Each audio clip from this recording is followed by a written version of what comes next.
ආගුවන් අපේ තාත්තස් ඉංග්‍රීසි අද තවත් පාඩමක්.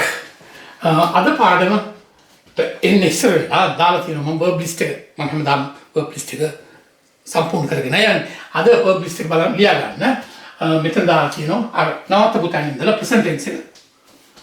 Forget, forgive, freeze, get, give, go, grow, hang, have, hear.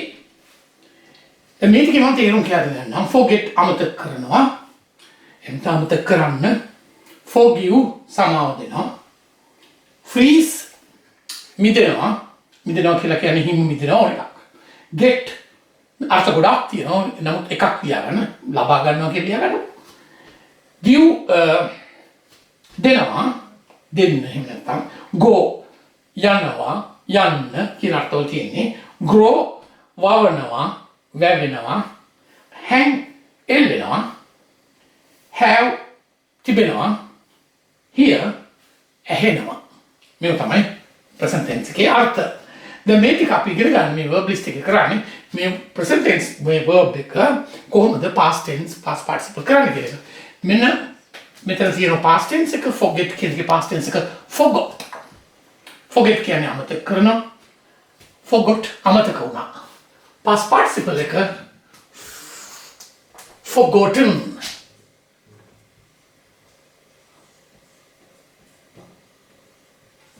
forgotten. forgive කියන එකේ past tense එක forgive past participle forgiven. forgive කියලා කියන්නේ සමාව දෙනවා. සමාව දුන්නා කියලා අර්ථය. මේක අර්ථය තාම දෙන්නේ නැහැ මම. past participle එක මොකක්ද කියලා. freeze කියන්නේ මිදෙනවා. froze මිදුණා. frozen. get past tense එක got past participle got my සමහර තැන් වල gotten කියලා කියදෙනවා. මම එක ලියන්නකෝ කොයි එකටද?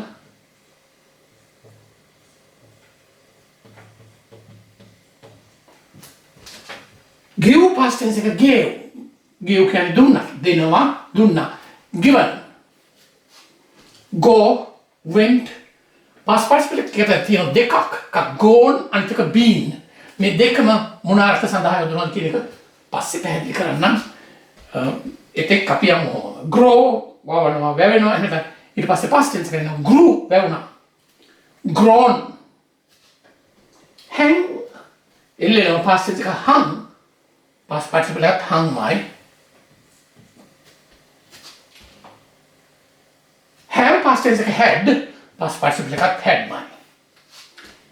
තියෙනවා තිබුණා කියලා තියෙන have කියනකොට here කියන්නේ ඇහෙනවා heard ඇහුණා past participle එකත් heard by. අද පාඩම could. මේ could කියන එක can කියන එකේ past tense එක. අපි දැන් past tense එක උගන්වන්නේ grammar වලට. එතෙන්දි මම ඇවිල්ලා අපි මෙච්චර දුරකට ඇවිල්ලා තියෙනවා. could වලට ඇවිල්ලා තියෙනවා. ඒ කියන්නේ අපි present tense එකේ can කිව්වා. පුළුවන් කියන අර්ථය හැකිය කියන අර්ථය දීම සඳහා can පාවිච්චි කරා. ඒක දැන් past tense එකට එනකොට could බවට පත් වෙනවා. මම present tense එකේ sentence එකක් ලියලා තිනවා I can run fast. මට පුළුවන් වේගෙන් දුවන්න. දැන් මෙතන can යෙදුවට පස්සේ යෙදෙන්නේ අපේ verb list එකේ පළවෙනි පෙළේ යෙදෙන verb එක. ඒක bear infinitive කියලා කියනවා. එහෙම නැත්නම් stem verb එක කියලා කියනවා. විවිධ නාම වලින් සඳහන් කරනවා. ඒක can වලට පස්සේ මේ verb එකට to යොදන්න බෑ. ing යොදන්නත් බෑ. එහෙම නැතුව එදින plural verb එක මේ තියෙනවා. මට පුළුවන් දුවන්න වේගෙන්. දැන් මේක past tense එකට යනකොට වෙන්නේ මොකද්ද? can වලට past tense කියන could. I could run fast. මට වේගෙන් දුවන්න පුළුවන්කම තිබ්බා. දැන් මේක අර්ථවත් වෙන්නේ තවත් වාක්‍යයක් සමග එකතු වුණාම. දැන් ඒකදී අපි කියනවා I could run fast when I was a school boy. when I was a school boy කියන කෑල්ල මෙතන එකතු වෙන්න ඕන. මම ඉස්කෝලේ යන ළමයෙක් වෙ ඉන්න කාලේ කියන එක. එතෙන්දී when I was a school boy කියන එක එන්න අපි තව එහාට එන්නේ. ඒකට කොට අපි වාක්‍ය දෙකකට ඇවිල්ලා වාක්‍ය දෙකක් සම්බන්ධ කරලා අන්නේ දේවල් ගොඩක් දේවල් ඉගෙන ගන්න තියෙනවා. ඉතින් ඒ තැනට යන්න ඉස්සෙල්ලා මේක past tense එකට හරවන හැටි විතරක් ඉගෙන ගන්න ඉස්සෙල්ලා. I could run fast. දැන් මෙතෙන්දී තියෙන්නේ could යදුවට පස්සේ මේ verb එක යොදනවා. මේ verb එක ing කරන්න බැරි, to යොදන්න බැරි verb එකක්. ඒකට එහෙම නැතු ed යොදන්නත් බැරි verb එකක් මෙතනට. දැන් මෙතන could කියන එක can could බවට පත් වෙනවා. මේ එතකොට verb එක මේ තියෙන ප්‍රධාන ක්‍රියාපදයට ඉදිරියෙන් තමයි මේ කියන්නේ. එතකොට I could run fast. දැන් අපි මේක affirmative වාක්‍ය. affirmative වාක්‍ය කියන්නේ යමක් හැකිය කියන අර්ථවල දෙන positive වාක්‍ය. positive affirmative කියලා කියන්නේ එක අර්ථය. එතන ප්‍රශ්නයක් නැහැ, නැත්නම් අර්ථයක් නැහැ. නැත්නම් අර්ථය ප්‍රශ්නයක් නැහැ මොකක්ද නැති වාක්‍ය. දැන් ඒක අපි ප්‍රශ්නාර්ථයට හරවන්න past tense එකේ could you run fast? අපි could කියන එක මුලට ගත්තා. මෙච්චරයි උනේ. could you run fast? ඔබට වේගෙන් දුවන්න පුළුවන්කම තිබුණාද? could you reach the station on time? වෙලාවට ඔබට ස්ටේෂන් එකට යන්න පුළුවන් වුණාද? could you do it well? ඒක හොඳට කරන්න පුළුවන්කම මේ විදිහට විවිධ වාක්‍ය අපිට ගොඩනගන්න පුළුවන්. ඒ ප්‍රශ්න interrogative. The negative වලට එනකොට you could not run fast. not කියදුවා මේ could සහ verb එකට අතරින් not කියදුවා. එහෙම නැත්නම් මේක කෙටියෙන් කියනවා you couldn't කියලා කියන්න පුළුවන්. එතකොට අපි එන්නේ you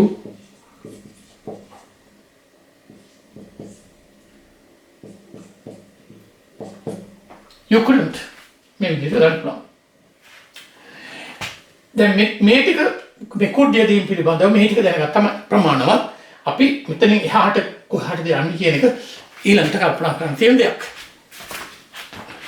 verb list එකෙන් තවත් vocabulary items කීපයක් හඳුනා දෙන්න යන්නේ.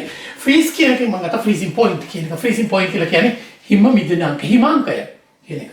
boiling point කියන්නේ ඒ කියන්නේ පැත්ත වතුර උණු වෙන උෂ්ණත්වයට කියන boiling point කියන එක. give up give කියන එකෙන් ගත්තා. give up කියලා කියන්නේ අත්හැරලා දානවා. give up ඒකට සමාන වචන තව එකක් තියෙනවා abandon කියන්නේ. abandon කියන්නේ අත්හැරලා දානවා යමක්. I give up my idea මගේ අදහස මම අත්හැරලා දානවා. I abandoned my idea. They gave up their project. ඒගොල්ලෝ project එක ඒගොල්ලෝ අත්හැරලා දානවා.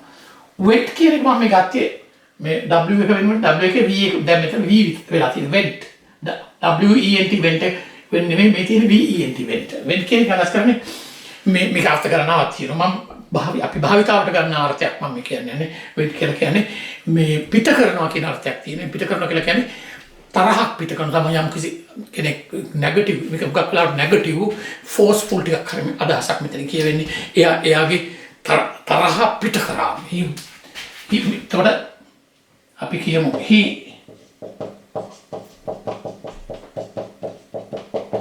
vented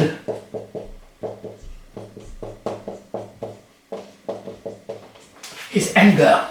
එයාගේ තරහ පිට කරගත්තා. පිට කරා කියන අර්ථය තියෙන කතා බහේදී අපි කියනෝනේ යා තරහ පිට කරගත්ත මේ කෑ ගහලා හරින් මේ කියලා අනිත් වගේ එකක්. ඒක තමයි මේ කතන්දරේ අර්ථය. මේක නෙගටිව් හැම විටම. නැත්නම් අර්ථය හැම ඒ කියන්නේ හොඳ අර්ථය වෙන්නේ නරක දේවල් ගැන කතා කරනකොට මේ he vented his anger, he vented his dissatisfaction. එයාගේ අතෘප්තිය ප්‍රකාශපත් කරන කියන අර්ථය. grown ups කියලා කියන්නේ වැඩුණු අය වැඩි හිටියෝ කියන අර්ථය තියෙන්නේ. heard කියලා කියන්නේ here කියන එක past tense එක heard HERD මේ HERD heard කියන්නේ රැළ කියන අර්ථය රංචුව කියන අර්ථය තියෙන්නේ. heard of buffaloes, heard of elephants කියන අර්ථය දෙන්නේ මෙතන. හරි. දැන් මේ could කියන එක දැන් අර අපේ chart එකේ අන්තිමටම තියෙන past tense එක ළඟින් ඉස්සරහින් ලියන could වලට අතීතයට could කියලා can වල අතීතයට could කියලා ලියා ගන්න. ඒකට chart එක හිමින් complete වෙගෙන යනවා. අද පාඩමේ පමණයි grammar ඉගෙනනවා vocabulary items ඉගෙනනවා verb list එක complete කරා එපමණයි අපි නැවත දිනක ආවෙමු ස්තුතියි ඔබ සැමට අයබෝන්